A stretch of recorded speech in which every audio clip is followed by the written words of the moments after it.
સહજાન સ્વામી મહારાજની જય, અક્ષર પુરુષોત્તમ મહારાજની જય, ભગતજી મહારાજની જય, શાસ્ત્રીજી મહારાજની જય, યોગીજી મહારાજની જય. આજે હરિનું ભજન કરી લો, કાલે વખત કેવી. આપણે ભજન કીર્તન હમણાં સાંભળ્યું. કીર્તન કરતાં કોણ છે ખબર રહ્યું? નામાચરણનું યાદ ના રહ્યું? નારણદાસ કહે નિર્મળતાને. નિર્મળ એટલે પવિત્ર. બ્રહ્મરૂપ થઈને ભગવાનની ભક્તિ કર, એનું કહેવાનું એ છે. પોતે જાતે કોણ હતા? હરિજન. ઠાણી ગામના એ ભક્ત હતા. એને સત્સંગ થયો હતો અને એ સત્સંગ થયા ને એને આવો ભક્તિ પ્રકાશ નામનું કીર્તનાવળી કરી છે. 1000 કીર્તન કર્યા છે. અને જન્મ્યા ત્યાંથી જરૂર જાનો, મરવાનું છે માથે જ, એવું પણ કીર્તનો ગાયા છે. એટલે મારે કહે છે ભગવાનનો ભક્ત ગમે તે જ્ઞાતિમાં હોય પણ છતાં એના સંસ્કારો એ ઊંચ હોય છે. ભક્ત બીજો પલટે નહીં, જો જાય જુગ અનંત. ઊંચ નીચ ઘેર ઉતરે પણ આખર સંતનો સંત. કારણ કે ભક્તના જે સંસ્કાર પડ્યા હોય, ભક્તિ કરેલી હોય, નિષ્ફળ જતી નથી. એ બીજા જન્મ પછી કોઈ કારણસર ગમે ત્યાં દેહ આવ્યો, નીચ વર્ણમાં પણ આવ્યો, હલકી વર્ણની અંદર આવ્યો, પણ એને જે જ્ઞાન અને જે ભક્તિના સંસ્કાર છે એ પાછા એમને રહે છે. રોહિદાસ ચમાર હતા પણ એ એવા જબરદસ્ત જ્ઞાની હતા. લો એના કુંડમાંનું પાણી છે જરાક પેલા એના લુગડા ઉપર પડ્યું, એ લુગડાનું ચૂસ્યું, તેને બ્રહ્મ જ્ઞાન થયું. ચમારનો કુંડ તો કેવો સારો હોય, સુગંધીદાર ને વાસ ફર્સ્ટ ક્લાસમાં આવતો હોય. ચમારનો કુંડ જોયો છે?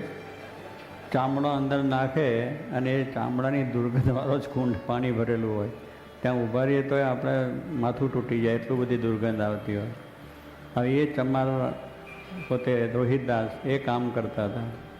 અને એ કુંડમાં જે ચામડા ધોવે એનું કુંડનું પાણી એક ભાઈ ગયા હતા. તો મેં લુગડું આમ પેલું આ ચરણાવીત આપે ને, એ એને પાછું ચરણાવીત આપે, દરેક આવે એને, અને પીવે એને બ્રહ્મ જ્ઞાન થાય. એક ભાઈ આમ કરીને આમ કર્યું, પણ દોઅહીં ઉપર આવી ગયું, ડરી ગયું, તો પછી એ લુગડાને જ ચૂસ્યું, તો લુગડામાંથી બ્રહ્મ જ્ઞાન, એટલે એમાંથી પણ થયું. એટલે કહેવાનો આવો જબરજસ્ત પ્રતાપ હતો. એટલે શું, રોહિતદાસ આમ નીચ જ્ઞાતિમાં જન્મ્યા પણ પૂર્વના બહુ સંસ્કારી છે. એટલે આપણને કેટલી વખત લાગે કે આની પાસે શું સાંભળવું, એની પાસે પણ એવું જ્ઞાન હોય છે. નારાયણદાસના એક કીર્તન મારા મૂર્તિના છે, વૈરાગના છે, પછી એ પ્રમાણે આ બધા મેં કહું એવી રીતના ઘણા મૂર્તિ છે. અને એ એક આપણને સમજાવે છે કે ભાઈ ભગવાન ભજી લો, કાલે વખત કેવી. આપણો એક સરખા દિવસ કોઈના જતા નથી, અપડાઉન થયા જ કરે છે. અહીં કહે છે જેમ પૃથ્વીમાં થર આવે છે, પૃથ્વીમાં માટીનો થર આવે, પછી કાંકરા આવે, રેતી આવે, પથ્થર આવે, એમ જુદું જુદું કઠણ પોચું આયા જ કરે. એમ આપણું જીવનમાં પણ એ થર બધા ચાલે છે, એટલે થર પોચું આયા જ કરે. એટલે આપણો કોઈ નિર્ધાર નથી કે આપણે બરાબર એક ધારું આપણું જીવન રહેશે, એમાં ફેરફાર થાય છે. એટલે એની અંદર જ્યારે આપણી પરિસ્થિતિ સારી હોય, શરીરની સ્થિતિ સારી હોય, આર્થિક સ્થિતિ સારી હોય, બધું સમાજની રીતે આપણું બધું અનુકૂળ હોય, બીજું ત્રીજું હોય, ત્યારે ભગવાન ભજી લેવા. અનુકૂળ જોવા રહીએ તો આપણો અનુકૂળ સમય આવે જ નહીં. બધું પરવારી લેવું, નિરાંત કરીને પછી દોડા વાળ થાય ત્યારે ભગવાન ભજવા થવું. પછી કાળામાં ભરી લે ને પછી દોડા થયા કે ના થયા કોને ખબર છે. અને બીજું બધું હરખું સંસારનું આવ્યું કે કેમ એ કંઈ ખબર છે? આપણે ઘરમાં કેટલા ક્લેશ, કુટુંબી કેટલા ક્લેશ, સમાજના બધા ક્લેશ, આ બધા ક્લેશોની અંદર પછી આપણે ઉદ્વેગને અશાંતિમાં જીવન જાય. ભગવાન ક્યાં ભજવા નવરા થાય? ઘરના ક્લેશમાંથી ઊંચો ના આવે, ધંધાની મુશ્કેલીઓ આવી જાય, સેવા કરવી હોય, સારો ધંધો હોય, ત્યારે જાણે કે ના બધું ચાલે છે, મંદિરનું કામ ચાલે છે ને સેવ ઉતાર, પણ ત્યારે તો મંદિર તો થવાનું, પણ તમારું પહેલી પરિસ્થિતિ બદલાઈ જાય તો શું થાય? એટલે ધર્મનું કામ તત્કાળ કરવાનું કહ્યું છે. ધર્મનું કામ તત્કાળ કરવું, એટલે જ્યારે વિચાર થયો, સંકલ્પ થયો ત્યારે કરવો. અને કેટલાકને એવું છે કે આ મંદિરની અમે સેવા લખે પછી જાણે કે હવે મંદિરની ક્યાં ઉતાવળ છે, એટલે ધંધા રીતે પોતાના બેંકોમાં વ્યાજોમાં વધતું જાય, એટલે પછી જેટલી લખાયેલી બેંકનું વ્યાજ થાય તારા પછી ચાલો આવે એટલે મૂળ પછી એટલે એવો વિચાર કરે. હવે હવે એ બધું બરોબર છે કે હજુ ક્યાં જમીન લીધી છે, હજુ ક્યાં અહીંયા આગળ મંદિરનું કામ શરૂ થયું છે, હજુ ક્યાં પ્લાનિંગ થયું છે, હજુ ક્યાં પાયા ખોદાયા છે, હજુ ક્યાં જમીન, એમ કરતાં કરતાં લંબાઈ જાય. અને પછી આપણી પરિસ્થિતિ બદલાઈ ગઈ એટલે જય સ્વામિનારાયણ થઈ ગયા. એટલે આવી કેટલીક વખત વસ્તુ છે. પણ જો પોતાનું ઘરનું કામ કરવું હોય તો ગમે તેમ કરીને પણ એ આપણે કામ થઈ જાય છે. એટલે શું આ મંદિર ભગવાન ભજવામાં આપણે આવો વિલંબ થાય છે, ભક્તિ કરવામાં, સેવા કરવામાં. પણ સ્વામી કહે છે આપણે સંકલ્પ થયો તરત કામ પતાવી દેવું. કેમ રાણા? જો પતી ગયું, શાંતિ થઈ ગઈ ને, બહુ શાંતિ થઈ ગયેલો. કે આ આફ્રિકાના દેશકાળ પલટાઈ ગયા, લખાયેલી મોટી રકમો, પણ પછી શું થયું કે હવે આ બદલાઈ ગયું એટલે પછી બધા બેસી ગયા. રાણાએ ઘા માર્યો કે જે થવાનું થાય પણ આપણે કાઢીને આપી દીધા તો તારે શું કહે ને, પેલા બિચારા બેંકોમાં ફસાઈ ગયા, ફરી બીજા ધંધામાં ફસાઈ ગયા, બીજામાં ફસાઈ ગયા, એટલે થાય. પણ જો તે ઘડીએ જ આપી દીધા જ્યારે લખ્યું ત્યારે બધાની સગવડ હતી, બધા ફૂલ પાવર હતા તે ઘડીએ, પણ ના થઈ ગયું. હવે આપણે એ કરવાનું જોઈએ. પણ ચાહે આપણે હરિભક્તોની એવું નથી કે એની ઈચ્છા નથી, પણ પરિસ્થિતિ બદલાય. જે લખાયું છે દરેકની ઈચ્છા તો છે કે મારે આપવા જ છે, એવું કોઈને નથી કે મારે નથી આપવા, એવી એની ભાવના પણ ન હોય. ઉત્સાહથી લખાય છે ને ઉત્સાહથી આપે છે ને કરે છે. પણ આપણી પરિસ્થિતિ બદલાય એને માટે આ કહે છે કે આજે હરિનું ભજન કરી લો, કાલે વખત કેવી, કાલે કેવો આવશે એ આપણને ખબર નથી. ન જાણ્યું જાનકીનાથે સવારે શું થવાનું છે.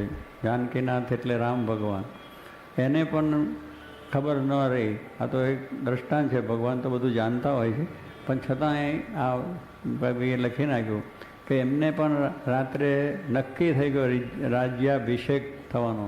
દશરથ રાજાએ પોતાની ગાદી ઉપર રામને બેસવાનું નક્કી થઈ ગયું, તોરણ થઈ ગયા, આમંત્રણ થઈ ગયા, બાજા બાજા વાગી ગયા, બધું ધામધૂમ થઈ ગયું. સવારે મુહૂર્ત પ્રમાણે બેસાડવાના હતા. ત્યાં રાતના 12 વાગે ધડાકો થયો.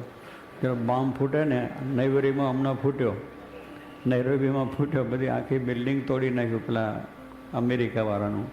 ધડાધડ થઈ ગયો. બોમ્બ ધડાકા એવા થઈ જાય છે, ખબર નથી પડતી કે આપણા જીવનમાં ક્યારે ધડાકો કેવી જાતનો થશે એ કોઈને ખબર નથી. એટલે એ બધા વિચાર કરીને કે આપણો હરખું બધું જે છે 80-100 વર્ષ છે એવું નથી હોતું.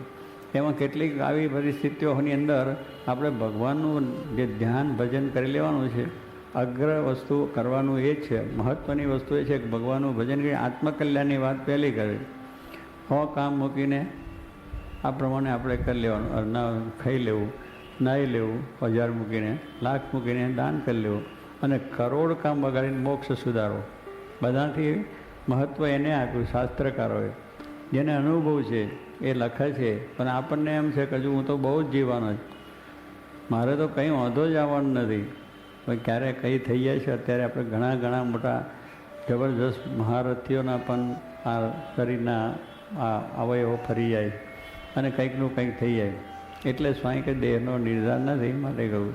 એટલે હરિભજવાનું કહે છે નારાયણદાસ, એ બહુ જ અગત્યની વસ્તુ છે. મોટા સંતોએ પણ કહ્યું છે કે કાલે વખત કેવી આવશે એનો વિચાર કરવો નથી, કે હું કાલે વધારે સારો થઈશ કે વધો થઈશ એનો આપણને ખ્યાલ નથી.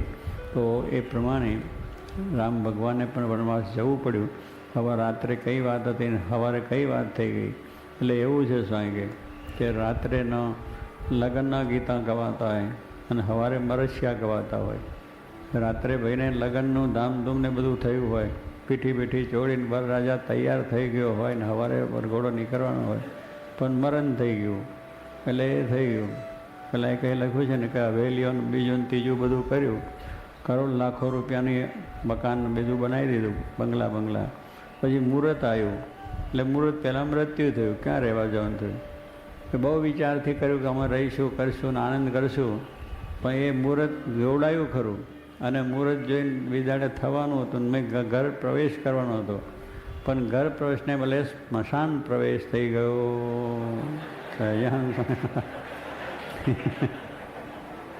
ઓમ સ્વાહા. પછી એવું થાય.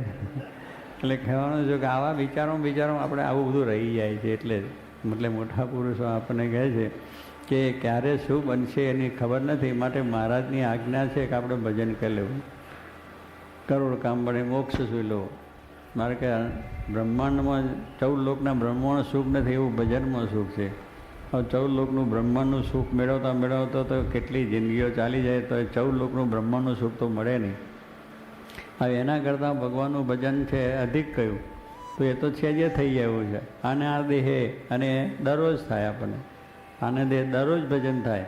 એ કેટલું પહેલાં કરતાં અધિક છે, પણ પેલું મનાય છે ને આ મનાતું નથી, એટલે થતું નથી. પણ જો મનાઈ જાય તો સ્વાય કે કામ છે. ને હકીકત વસ્તુ આ છે કે આ જ કરેલું કામમાં આવશે, સાથે બીજું કંઈ આવે છે નથી આવતું આપણે. પણ છતાં મંડીએ છીએ કે ના જ આવશે જાણે એમ, પણ કોઈને આવ્યું નથી ને આપણને ક્યાંથી આવે? મોટા મોટા બધા મૂકીને ગયા છે. એટલે આ રીતે આપણને સમજાય તો સ્વામી કહે છે કે આ દેહનો નિર્ધાર નથી, એમ સમજીને આપણે આ ભગવાનનું નામ સ્મરણ ભજન કથા વાર્તા કીર્તન કરી લેવું, અચૂક કરી લેવું. એમ પહેલાં પહેલો વિચાર ઉઠતા એનો જ કરવો, ભજનનો જ કરવો. બધો વ્યવહારનો તો ચાલે છે ને થયા કરે, પણ માણસ કે કરે ઉઠીને આ ઉઘરાણી કરી, આ ધંધો કરો, બીજું કરવું, એનો બધો ટેલિફોનને બીજી બધું ચાલતું હોય, ટીવી એક બાજુ ચાલતી હોય. હવે એની ક્યાં જરૂર છે? સવારે ઉઠ્યા ત્યાં ભગવાનની પ્રાર્થના કરો કે રાતે ઊંઘમાંથી ઉઠાડ્યા જીવતા ન કરે, રાત્રે જ થઈ ગયો તો રામ બોલો ભાઈ, રામ થઈ જાત. પણ એમ નથી વિચાર આવતો, જોઈએ છે છતાં પણ. એટલા માટે આપણને આ સ્વામી વાતો કહે છે કે ભાઈ તમે ભગવાન ભજી લો. આ કરવાનું, આ છે અગત્યની વસ્તુ છે, એમાં કરવું. સહેજે થઈ જવું છે તો ભજનનું સુખ જો એવું બનાવ્યું તો સહેજે ભજન થયા જ કરે, ભજન થયા જ કરે દરેક વખતે દરેક ક્રિયાની અંદર. અને આગળના ભક્તો એ કર્યું છે ને સુખ્યા થયા છે. જેને જેને આ રીતે ભજનનો માર્ગ લીધો, વ્યવહાર એ કર્યો છે. વ્યવહાર કંઈ કોઈનો બગડ્યો નથી, વ્યવહારમાં કોઈને ખોટ આવી નથી, એ કોઈને એ નથી, બધું જ ભગવાનની ઈચ્છાથી એ ચાલે છે ને એ ચાલે છે. પણ ભજન કરે તો સ્વાય કે બધું દુઃખ માત્ર ટળી જાય, સુખ માત્ર થઈ જાય. એવું ભગવાનના નામનો પ્રતાપ છે, ભગવાનના ભજનનો પ્રતાપ છે.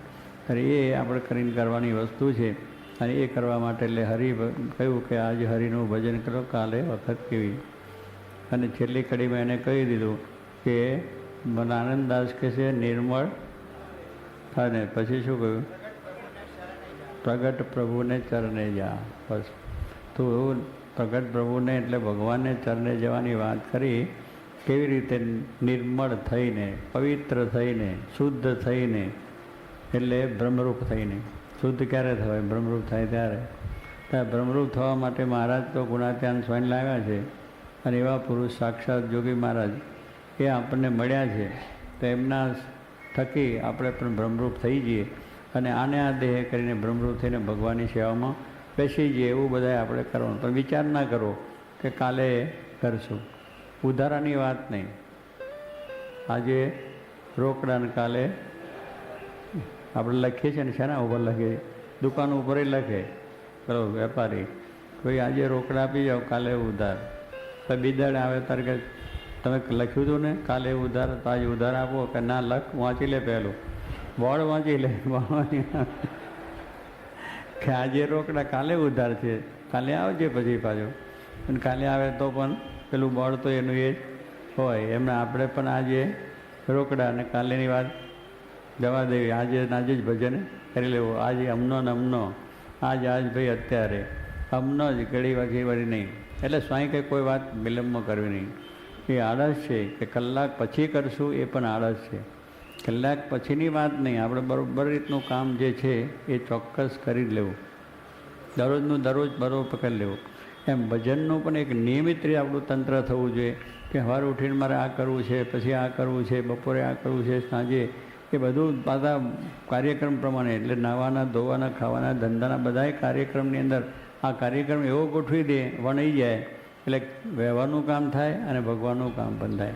બે વસ્તુ જોડે થઈ જાય. અને આ દેહે કરીને પ્રમાણ કરવાનું છે. અને એવું જો બધા ભક્તો થઈ ગયા આગળ, અમરીશ રાજા, જનક રાજા, બધા ઘણા મોટા રાજાઓ રાજ્ય કર્યું છે અને આ પણ કર્યું છે. એમને કોઈ વાંધો નથી આવ્યો. પર્વતભાઈજીના આપણી બધી વાતો છે, દાદા ખચરની વાતો છે, શિવલાલ શેઠની વાતો છે, બધું ઘણા ભક્તો કર્યું છે. અને સાતસીમાના વખતમાં કર્યું છે, જોગીમાના વખતમાં ભક્તોએ કર્યું છે. આજે પણ ભક્તો ઘણા એવા કરી રહ્યા છે કે પોતાનું બેય કામ કરે છે અને કોઈને વાંધો આવતો. એટલે સ્વામી કહે છે આપણે ધ્યાન પણ રાખવાનું કે આ કામ મુખ્ય છે, આ ગૌણ છે, આ કદાચ ના થયું તો કાલે થશે, એનો વાંધો નહીં. અને સ્વામીએ કહ્યું કે આપણે વ્યવહાર માર્ગ છે એમાં જરા મોડું થાય તો વાંધો નહીં, પણ મોક્ષનું કામ છે જલ્દી કરવું. વ્યવહાર માર્ગની અંદર બેને પૂછવું પડે, પાંચને પૂછવું પડે, સલાહ સૂચન લેવું પડે. 5 દાડા મોડું થાય તો વાંધો નહીં. કરોડોની ફેક્ટરી નાખવી છે અને મારે કેટલું આયોજન કરીએ, કેટલી બધી સલાહ સૂચન કરીએ, પ્લાનિંગ કરીએ, બીજું કરીએ, આનું અપડાઉન થશે, શું થશે, માર્કેટ કેવું છે, કેમ છે, શું છે, ક્યાંથી પૈસા લાવશું, કેમ 5 જણને પૂછીએ કોઈ આમાં તો કે બહુ સારું છે ને તમે કરો, માર્કેટ સારું છે ને કામ સારું ચાલશે. એમ મહિનો મોડું થાય તો વાંધો નહીં, એમાં સારું થાય. વ્યવહારના માર્ગમાં વિલંબ થાય એનો વાંધો નહીં. અને 5ની સલાહ લઈને કરવું.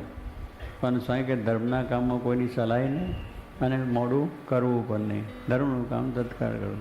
કે એની અંદર પૂછવા જઈએ તો પછી આપણે કહીએ ના આમ ન કરવા જેવું નથી, મંદિરમાં કંઈ નહીં, સ્વામી તો આવ્યા છે પણ આપણે હજુ રોકાવાના છે, 19 તારીખ સુધી રોકાવાના છે, તમે શું કાં ચિંતા કરો છો, ટાઈમ મળે ત્યારે જઈશું.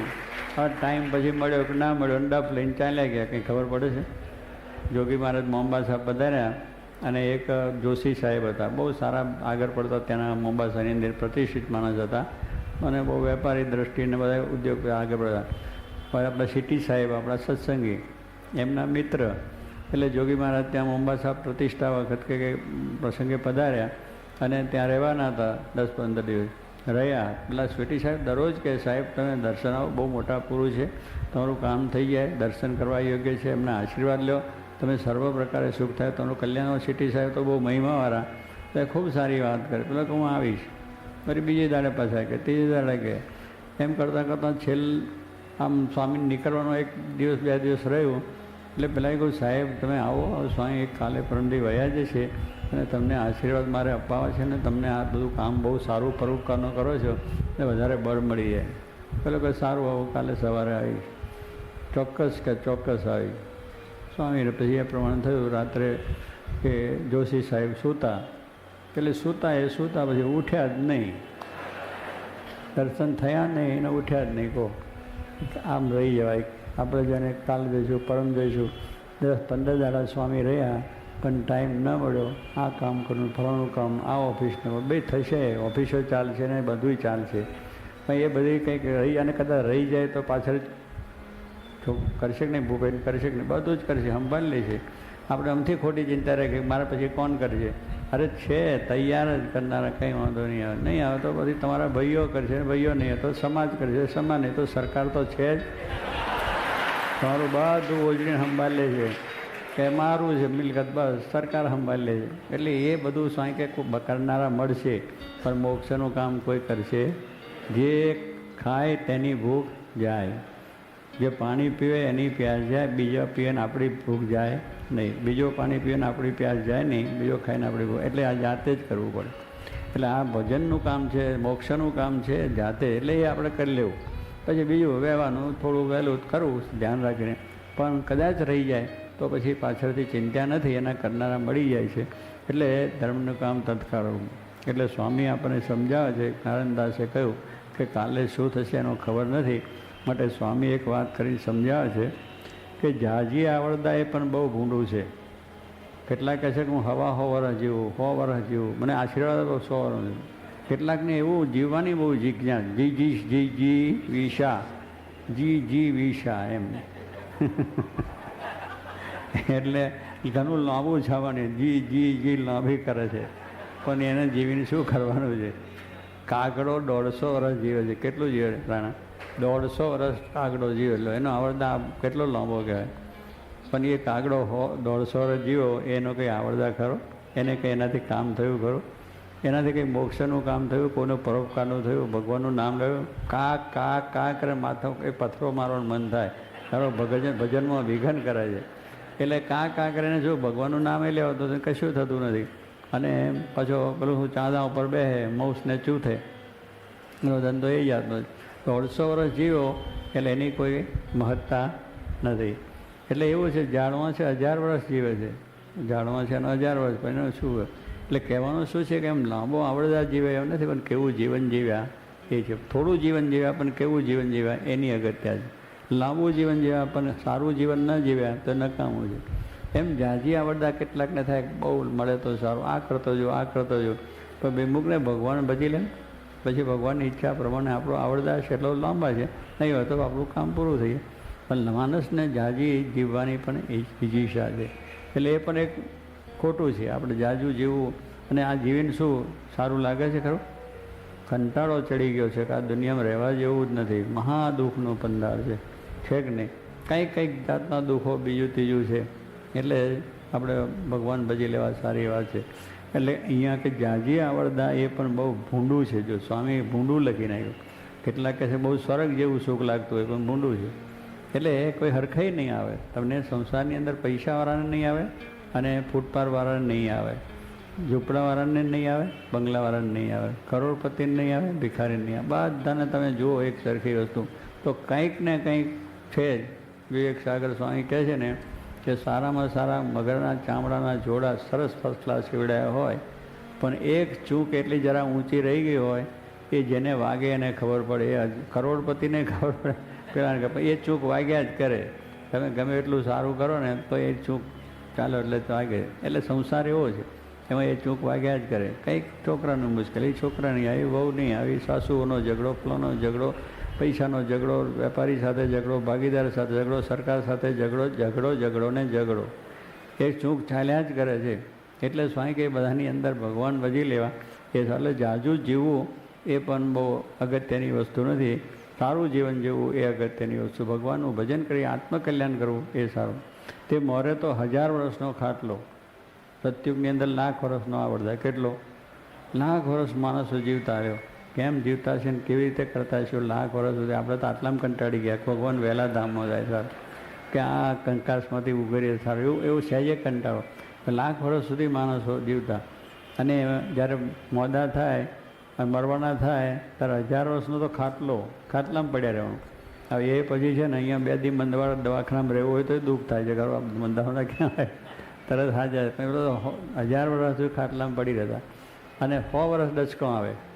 આજે સ્વામી કહે છે આજે તો ત્રીજે ડચકે અક્ષરધામો, પણ પેલો તો કેટલો 1000 વર્ષનો ખાટલામાં પડ્યો રહે, પાછો 100 વર્ષના ડચકો ચાલ્યા જ કરે. 100 વર્ષ હતી સારું કેમ થાય, પણ એને ખાવું કેમ, પીવું કેમ, હોવું કેમ, બોલવું કેમ, કેટલો કંટાળો આવી જાય. પણ એટલું બધું હતું એટલે જીવનની અંદર એ 100 ગંધાનો ડચકા ખાય ને ત્યારે જીવ જાય. અને સ્વામી કે આજ કળિયુગમાં કેવું કર્યું કે આ વરદાય થોડો ટપ લઈને જ્ઞાન પછી ત્રીજે ડચકે અક્ષરધામમાં. જો ભગવાનનું ભજન કરે તો નકર ત્રીજે ડગે નરકમાં જાય બધું. તો ભગવાનનો આશરો હોય તો ત્રીજે ડચકે 10 થયું.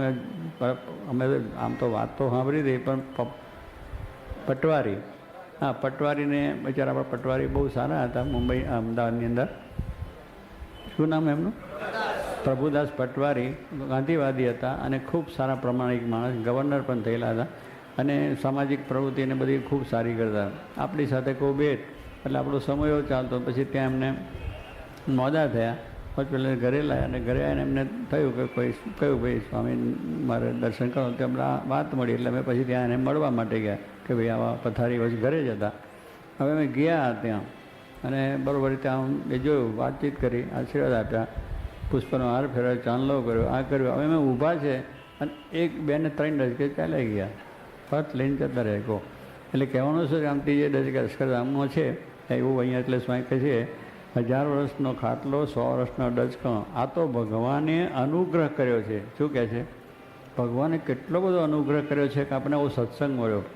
આવા ભગવાન શ્રીજી મહારાજ મળ્યા, ફરી એ ઓળખાયા. એમના આપણે ઓળખાયા ન હોત, આપણો દેહ હોય ને એ ના હોત તોય ના થાય. આપણો દેહ છે એવા સત્પુરુષ જોગી મહારાજ મળ્યા, એ મોટો. જોગી મહારાજ આપણે ભગવાનનો આશરો કરે એ પણ મોટી વસ્તુ નથી.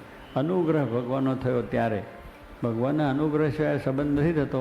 તો આપણે એટલા બધા ભાગ્યશાળી છે. કહે છે જોગીભાઈ કહે ભાગ્યશાળી બીજાને માનો એ જ ભૂલ છે. આપણા જેવો કોઈ ભાગ્યશાળી નથી કે ભગવાનને સંતનો યોગ થયો, આવો સત્સંગ મળ્યો છે. એ સ્વામી કહે છે મોટામાં મોટો લાભ આપણને થયો છે. એનો આનંદ લેવાની વસ્તુ છે કે આ હું ભિખારી છું, ભિખારી નથી. આજ તો આપણે મોટો લાભ થઈ ગયો છે. તો સ્વામી કહે છે કે પોતાને આ પ્રમાણે અપૂર્ણ પણ ન માનતા ભગવાન સંત મળ્યા છે. પૂર્ણ કામ માનીને ઉત્સાહના આનંદ હતો. ભગવાને અનુગ્રહ કર્યો છે. તે થોડા કાળમાં મોટું કામ સાધી લેવું. કેટલું? થોડા કામમાં બસ એવું સરસ કામ કરી લેવું, પછી કરોડનો સોદો થઈ ગયો, પતી ગયું, જિંદગીનું કામ થઈ ગયું. કેમ રાણા? પછી થોડામાં જાજુ થઈ ગયું કે ના થયું, એ ભજન કર્યા જ કરીએ. એટલે સ્વામી કે આપણે થોડામાં શું કે ભજન કરી લઈએ બસ, એ મોટામાં મોટું કામ થયું. થોડામાં જાજો, થોડામાં વધારે લાભ, ઓછા નફે જાજો વેપાર થાય કે નહીં. અને જાજો નફો લેવા જાય તો ઓછો વેપાર થાય ને ખોટ જાય મોટી જશે. એટલે અહીંયા આગળ કહે છે થોડા કાળમાં, એટલે આપણું આપણે 25-50 શ્વાસ વિચરણો છે, એમાં આપણે કામ સાધી લેવું છે. શું કામ કે આત્મકલ્યાણનું ને ભગવાનના ધામમાં પૂગાય તેમ કરવું છે. ક્યાં પૂગવું છે? ભગવાનના ધામમાં. આ વિચાર એક નક્કી રાખવાનો છે બસ, કે થોડામાં સાધી લેવાનું, ભગવાનનું ભજન કરી અને ભગવાનના ધામમાં પૂગાય એવો જ વિચાર, એવા સંકલ્પો, એવું આયોજન આપણે કરવું. બધું આયોજન થાય છે, એની સાથે સાથે આયોજન કરવું કે આપણે આ બધું તો મૂકીને જવું છે, પણ ત્યાંનું પણ ભેગું તૈયારી કરવી છે.